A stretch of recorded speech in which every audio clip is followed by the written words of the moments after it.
नमस्कार, आप देख रहे हैं दैनिक चिंतक। अब नहीं चलेगा, अब हम भी ठोकेंगे।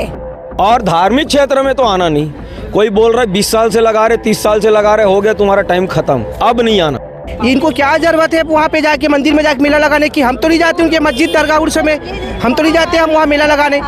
सर्व सनातनी समाज के द्वारा यहाँ पे ज्ञापन सौंपा गया है। देवबलौदा की घटना के बाद इस घटना ने अब तूल पकड़ लिया है। पहले मुस्लिम समुदाय यहाँ आया था और संविधान के नियमों का हवाला दे रहा था, वहीं पर अब छत्तीसगढ़ बजरंग दल आ चुकी है, सर्व हिंदू समाज यहाँ पर आ चुकी है और इनका कहना है कि जितने भी हिंदू धर्म के त्यौहार होते हैं, मेले मड़ई लगते हैं, उसमें गैर हिंदू का प्रवेश निषेध किया जाए। जी, इतने सारे लोग आए हैं, क्या कारण है और किस प्रकार से देवबलौदा की जो घटना है आज यहाँ से जुटती नजर आ रही है?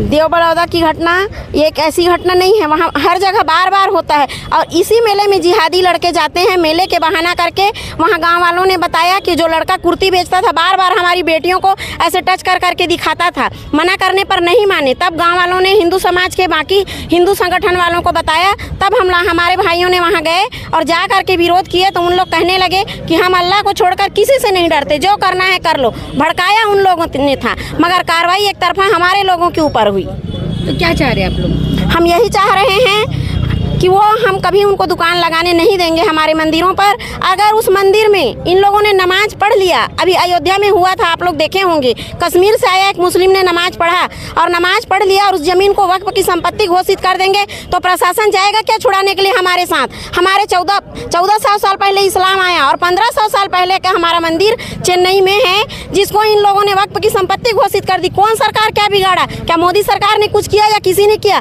उसकी लड़ाई तो हम लड़ रहे हैं ना, तो इसलिए हमारी संपत्ति को बचाने का हमको अधिकार।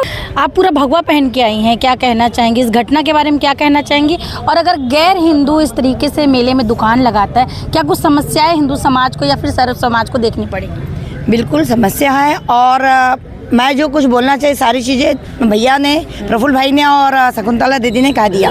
अब मैं यही कहूँगी, यदि हमारे हिंदुओं के मंदिर के आसपास या कुछ हमारे कार्यक्रम के आसपास कहीं पर भी इनकी दुकान लगती है, शासन प्रशासन को तो हम सचेत करेंगे, उनको बताएंगे, सूचना देंगे ही। उसके बाद भी मिलते हैं तो मैं भी यही कहूँगी प्रफुल्ल भाई के, अपने प्रदीप भाई की तरह गाली तो छोड़ो, मारना कूटना बिल्कुल उनको वहाँ से खदेड़ना है। वो लोग हमको बिना बोले, क्या उन लोग कोई शासन प्रशासन का कोई आज्ञा लेते हैं, कुछ उनके पास रहता है, वो हमारे गला काट देते हैं और हम कुछ नहीं कर, हम बस ज्ञापन देते रहते हैं, भारत माता की जय बोलते रहते हैं, हिंदू हिंदू एक बोलते रहते हैं। एक तो वीडियो अब वायरल नहीं चलेगा, अब नहीं चलेगा, अब हम भी ठोकेंगे। पहले प्यार से बोलेंगे भैया निकल लो यहाँ से, यदि नहीं निकले हमारे धार्मिक स्थल के आसपास मंदिर में कदम रखे उनको हम मार भगाएंगे, खदेड़ेंगे। अब भगवा पहन के आए हैं आप, एक वीडियो वायरल हुआ था जिसमें कहा गया था भगवा आतंक, क्या कहेंगे? आतंकवादी हैं आप? अब आप ही सोचिए, आतंकवादी है क्या? भगवा आतंकवादी है क्या? जितने भी आतंकवादी पकड़ाते हैं, क्या भगवा आतंकवादी है? वो काले। ठीक है। प्रदीप सिन्हा के पिताजी हैं जिन्हें हाल ही में गिरफ्तार किया गया था जमीन मामले में, लेकिन इनका कहना है और सभी बजरंगियों का भी कहना है, सर्व समाज का कहना है कि ये जो गिरफ्तारी हुई है ये कहीं ना कहीं देवबलौदा की घटना के कारण हुई है। क्या कहना है आपका? देवबलौदा के कारण ही हुआ है ये घटना, क्योंकि वो तो जमीन पर हुआ है ना। जमीन एक बहाना है, जमीन में कुछ उसका है नहीं है और मेरे बेटा को गलती से पकड़ा है, जबकि पुलिस में आया था और आने के बाद भी ये लोग उसको पकड़ लिए हैं। प्रदीप सिन्हा जी एक वीडियो में गाली गलौज करते हुए भी नजर आ रहे हैं, आप क्या कहना चाहेंगे इस विषय में? गाली गलौज तो करेंगे भाई, जब हमारा धर्म का जो नुकसान करेगा तो गाली कैसा नहीं देगा है? गाली देने का हक बनता है उसका। तो क्या वो किया? कोई दुख है? अंदर गए हैं, जेल में है, तो कोई दुख है कि गर्व है? मेरे को गर्व है, मेरे 4 बेटा और होता तो उसको भी मैं इस काम में लगा देता। प्रफुल्ल जी हमारे साथ है। इस बात पे एक बात मैं बोलना चाहूंगी, लोग कहते हैं भगत सिंह हमारे यहाँ होना, भगत सिंह पैदा होना चाहिए, भगत सिंह होना चाहिए, लेकिन क्या बोलते हैं हमारे पड़ोस के घर में होना चाहिए। लेकिन मुझे गर्व है कि मेरा भाई प्रदीप सिन्हा, उनके पापा जी जो है चाचा, वो ये कहते हैं कि मेरे घर में और 4 बेटे ऐसे होने चाहिए। तो यही सोच रखने वाले होने चाहिए हिंदू कि भगत सिंह मेरे घर में पैदा हो, हर घर में भगत सिंह पैदा होगा तो ये कृत कभी नहीं हो सकता है। जय जय श्री राम। हिंदू समाज क्या कर रहा है प्रदीप सिन्हा को छुड़ाने के लिए? प्रदीप सिन्हा ने अपने धर्म की रक्षा का काम किया है। और ये जो जिहादी किस्म के लोग होते हैं, इनको मालूम है कि इनकी कारगुजारियों के कारण हिंदू समाज इनसे नाराज़ रहता है। ये क्यों अपनी ऐसी तैसी कराने वहाँ आए? अगर ये वहाँ नहीं आते तो प्रदीप सिन्हा वहाँ जाता और ये जो घटना घटी वो होती क्या, आगे भी ना हो। इसके लिए हम लोग प्रशासन से मांग करने आए कि प्रशासन सभी समितियों को बुलाए और सूचित करे कि कोई गैर हिंदू ना प्रवेश करे, ताकि हमारी आस्था, पवित्रता, शुद्धता बनी रहे। मुस्लिम समुदाय यहाँ आया था और उनका ये कहना था कि हम जय श्री राम के नाम से दुकान चलाएंगे, किसी का इसमें अधिकार नहीं है करके। जय श्री राम के नाम से दुकान लगाओ, नीचे प्रोप्राइटर का नाम लिखो, उसके बाद भी तुम जय श्री राम का नाम लगाते हो खाली धंधा करने के लिए, जय श्री राम की पूजा नहीं करते हो, हनुमान चालीसा नहीं पढ़ते हो, इसलिए तुम भले धंधा करो उस नाम से, नीचे प्रोप्राइटर का नाम रखो। और धार्मिक क्षेत्र में तो आना नहीं।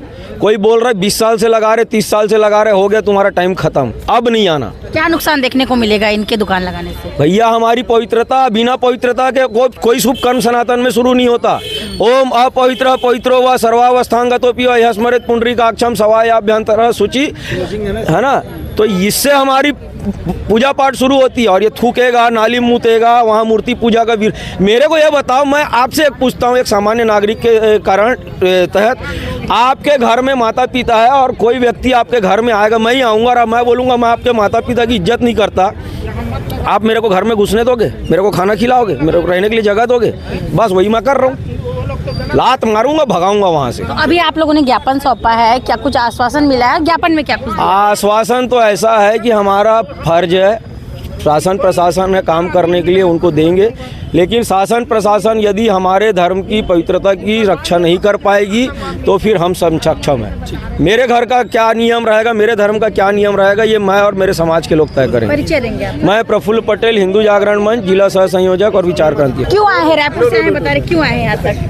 देखिए, रायपुर से तो मैं आया हूँ, मैं तो बोलता हूँ पूरी छत्तीसगढ़ के लोग आना चाहिए। मैं दीपक साहू, छत्तीसगढ़ युवा हिंदू महासभा प्रदेश अध्यक्ष। अभी हमारे प्रफुल्ल भाई के माध्यम से सूचित हुआ कि यहाँ पे कलेक्टर को ज्ञापन दे रहे हैं, जो हमारे प्रदीप भाई हैं जिनकी गिरफ्तारी हुई है। तो अभी तो हम आए हैं, ऐसा न हो कि ये कृत्य को देखते हुए अगर कोई स्थिति बिगड़े तो हम पूरे छत्तीसगढ़ के हिंदू समाज भी आएंगे, ऐसे नहीं कि नहीं आएंगे। हमारे हिंदू समाज के लिए हम बिल्कुल खड़े हैं, सर्व हिंदू समाज खड़ा हुआ। अब आप एक बात बताइए, ये गौ मांस खाने वाले, ये मूर्ति पूजा नहीं करने वाले, इनको क्या ज़रूरत है वहाँ पे जाके मंदिर में जाके मेला लगाने की? हम तो नहीं जाते उनके मस्जिद दरगाह उर्स में, हम तो नहीं जाते हम वहाँ मेला लगाने। ये हमारा ही खाएंगे, हमारा ही रहेंगे और हमको ही गाली देंगे और हमारे धर्म को बदनाम करते हैं, हमारे धर्म के बारे में उल्टा सीधा बोलते हैं। प्रदीप सिन्हा की गिरफ्तारी पर क्या कहना चाहेंगे? प्रदीप सिन्हा जो गिरफ्तार हुआ है, देखो उसके जगह अगर कोई और होता तो उनके मुख से भी अपशब्द निकलता।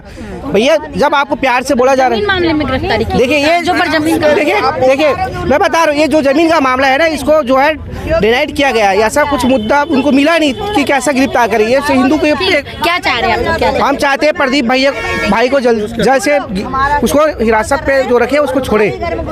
तो सारा समाज आज कलेक्ट्रेट पहुंच चुका है और इनकी साफ सीधी मांग है कि जब भी कोई भी हिंदू आयोजन होता है, कोई भी धार्मिक मेला लगता है, तो गैर हिंदुओं को इसमें प्रवेश ना करने दिया जाए, क्योंकि जब व्यापार भी किया जाता है देवी देवताओं की मूर्ति और फोटो जब वहाँ पर व्यापार के तौर पर बेची जाती है, तो इनका यही कहना है कि उसमें वो पवित्रता नहीं रह जाती है और ना ही उस तस्वीर का, उस मूर्ति का उतना मान सम्मान हो पाता है जितना कि हिंदू समाज या सर्व समाज करता है।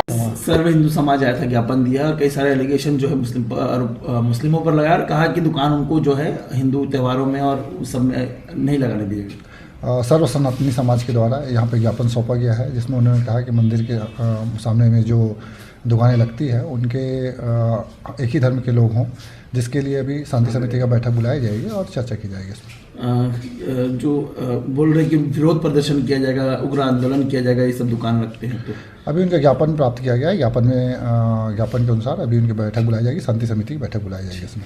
जिस तरीके से एक हिंदुवादी नेता जो है प्रदीप सिन्हा, उनकी गिरफ्तारी हुई है, गिरफ्तारी किस आधार पर, क्या उनके ऊपर अपराध दर्ज था? जो प्रदीप सिन्हा है, थाना सिटी कोतवाली में एक अपराध दर्ज था। बीच में ये जो चौक है, पटेल चौक है, वहाँ पे एक विरोध प्रदर्शन किया गया था, जिसमें पहले से 10 आरोपी गिरफ्तार थे। ये प्रदीप सिन्हा फरार चल रहे थे, जिसको गिरफ्तार किया गया है। फरार चल रहे थे तो फिर देवबलद वाली घटना कैसे घटित हुई? वहाँ पुलिस मौजूद थी? पुलिस वहाँ बाद में पहुँची है, जहाँ पे हमको प्राप्त हो उसके बाद उसकी गिरफ्तारी कर ली गई है। तो गिरफ्तारी उसी मामले में क्यों नहीं की गई जब आपने अपराध दर्ज किया है? तो इस मामले में गिरफ्तारी हो चुकी थी, बाद में उसमें भी अपराध पंजीबद्ध हुआ है, उसमें भी नियमानुसार कार्रवाई की जाएगी। धन्यवाद। आप देख रहे हैं दैनिक चिंतक। आगे की अपडेट के लिए बने रहे हमारे साथ। हमारे चैनल को लाइक, सब्सक्राइब और शेयर करना ना भूलें।